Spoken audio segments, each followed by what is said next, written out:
হয়, শ্ৰীমন্ত শংকৰদেৱ সংঘৰ গহপুৰৰ ককিলাগুৰি প্ৰাথমিক শাখাৰ এখন পত্ৰ এগৰাকী ব্যক্তিলৈ আহিছে। ব্যক্তিগৰাকী হৈছে চাও চন্দ্ৰ বৰুৱা। তেখেতে হৈ যোৱা যি আহোম সম্প্ৰদায়ৰ ধৰ্মীয় অনুষ্ঠান মেডাম মেফিত অংশগ্ৰহণ কৰিছিল আৰু তেখেতে সভাপতিত্ব কৰিছিল আৰু তাৰ পিছতেই তেখেতলৈ এখন বিশেষ পত্ৰ আহিছে আৰু পত্ৰখনত স্পষ্টকৈ লিখা আছে যে তেওঁ শ্ৰীমন্ত শংকৰদেৱ সংঘৰ যি সদস্য পদ সেয়া ত্যাগ কৰিব লাগে আৰু তেখেতে 500 টকাৰো জৰিমনা ভৰিব লাগিব।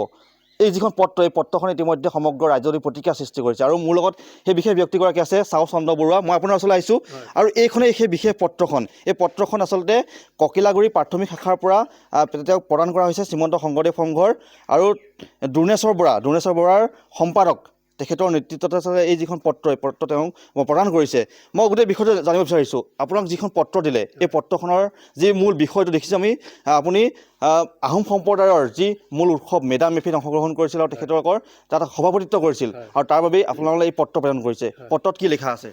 পত্ৰত লিখা আছে তেওঁলোকে মোৰ যি আমাৰ মাংগলিক অনুষ্ঠান আপোনাৰ এই মেডাম মেফি আজিয়ে মই সিদিনাখনে পতা নাই। মই আজি মেডাম মেফি উদযাপন কৰা মই সভাপতিত্ব যেতিয়া বিশ্বনাথ জিলাৰ টাই সাহিত্য সভাৰ সভাপতি মই, আৰু টাই সাহিত্য সভাৰ সভাপতি হৈ মই আজি 8 বছৰ হ'ল। 8 বছৰ মেডাম মেফি উদযাপন কৰি আহিছোঁ, মই সভাপতিত্ব কৰি আহিছোঁ। আৰু সেই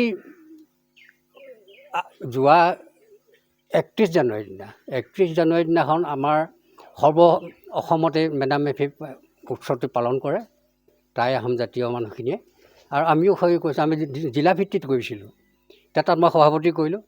সভাপতি কৰাৰ পাছতে তাৰ পাছত কোনোবা এজন ব্যক্তিক পঠাই পেলাই মোক ক'লে যে আপোনালোকে এইটো কাম কৰিলে যে টাই সাহিত্য সভাৰ হৈ পেলাই আপুনি মেডাম মেফি পাতিলে, মেডাম মেফিত আপুনি সভাপতিত্ব কৰিলে, গতিকে আপোনাক এই পত্ৰৰ যোগেদি আপোনাক মানে আমাৰ প্ৰাথমিকৰ সংগীৰ পৰা বাতিল কৰা হ'ব, 500 টকা জৰিমনা সহ।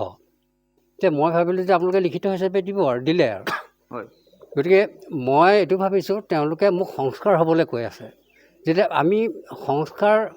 আমি আহোম জাতিখিনি অসংস্কাৰী নেকি? মোৰ অন্তৰত দুখ লাগিছে যে অকল শংকৰ সংঘৰ সংগীসকলহে সংস্কাৰী নেকি, যে আমি আহোম মানুহখিনি অসংস্কাৰী নেকি? সেইটো প্ৰথম কথা। গতিকে সংস্কাৰ কিহৰ কাৰণে হ'ব লাগে? আমি অসংস্কাৰী নহয়। যে মেডাম মেফি মাংগলিক অনুষ্ঠান বুলি তেওঁলোকে ইয়াত লিখিছে, যদি মাংগলিক অনুষ্ঠানেই হয়, মাংগলিক অনুষ্ঠানত মই অংশগ্ৰহণ কৰাত মোক কিয় অসুবিধা থাকিল? মই এটা কথা কওক, শ্ৰীমন্ত শংকৰদেৱৰ সংঘৰ যি সংবিধানত লিখা আছে নেকি যে আন সম্প্ৰদায়ৰ কিবা অনুষ্ঠান প্ৰতিষ্ঠানত অংশগ্ৰহণ কৰিব নোৱাৰিব বুলি? সেইটো ঊৰ্ধ্বতম কৰ্তৃপক্ষইহে জানিব। মই সিমানখিনি মোৰ তেওঁলোকৰ সংবিধানৰ হেৰিয়াৰ বিষয়ে মোৰ জ্ঞান নাই, আৰু তেওঁলোকৰ ঊৰ্ধ্বতম হেৰিয়াৰ কৰ্তৃপক্ষক মই সুধিম ভৱিষ্যতে। তেওঁলোকে যদি কয় যে অন্য হেৰিয়াৰ আপোনাৰ এইটো কি কয় অনুষ্ঠান প্ৰতিষ্ঠানবিলাকত, মাংগলিক অনুষ্ঠান প্ৰতিষ্ঠানবিলাকত আমি অংশগ্ৰহণ কৰিব কিয় নোৱাৰোঁ, সেই কথা মই ঊৰ্ধ্বতম কৰ্তৃপক্ষ শংকৰদেৱ সংঘক মই সুধি চাম। তেওঁলোকে যিটো উপযুক্ত প্ৰশ্ন উত্তৰ দিয়ে মই তেতিয়া তেওঁলোকক ধন্যবাদ জনাম। আপোনালোকে যিটো এতিয়া পত্ৰখন প্ৰেৰণ কৰিছে, আপুনি এতিয়া কি সিদ্ধান্ত লৈছে? আপুনি সিদ্ধান্ত মানে মোক যেতিয়া তেওঁলোকে একাষৰীয়া কৰিলে, সংগী পদটো বাতিল কৰিবৰ কাৰণে যেতিয়া লিখিলে, মই সংগী বাতিলেই হৈ থাকিম। যি পৰ্যন্ত তেওঁলোকে মোক এই বাতিলৰ উচিত উত্তৰ দিব নোৱাৰে, তেতিয়ালৈকে মই বাতিল হিচাপে মই জীৱন নিৰ্বাহ কৰিম। আৰু গতিকে মই মনত বৰ দুখ পাইছোঁ। আৰু তেওঁলোকে যেতিয়ালৈকে মোক সংগীত পদত নিজে নলয় তেতিয়ালৈকে মই নহওঁ। আপুনি বা আপোনালৈ শ্ৰীমন্ত শংকৰদেৱ সংঘৰ উচ্চ পৰ্যায়ৰ কোনোবা বিষয়ৰ যোগাযোগ কৰিছে নেকি? নাই কৰা এতিয়ালৈকে, নাই কৰা। মাত্ৰ তেওঁলোকে এইখন পত্ৰখনহে দি গৈছে মোক। আচলতে এইগৰাকী হৈছে গহপুৰৰ ককিলাগুৰি প্ৰাথমিক শাখাৰ এগৰাকী সংগী। তেখেতৰ নাম হৈছে চাও চন্দ্ৰ বৰুৱা আৰু তেখেতৰ হাতত যিখন পত্ৰ আছে এয়া হৈছে শ্ৰীমন্ত শংকৰদেৱ সংঘৰ ককিলাগুৰি প্ৰাথমিক শাখাৰ পৰা তেওঁলোক প্ৰদান কৰিছে।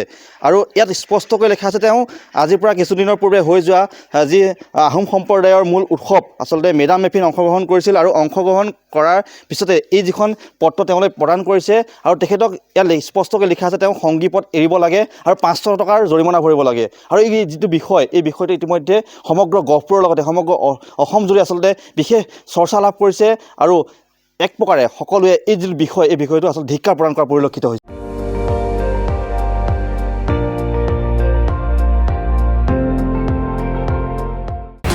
আপুনি চাই আছে ND24 সৰ্বশ্ৰেষ্ঠ নহয়, সৰ্বোত্তমৰ দৌৰত।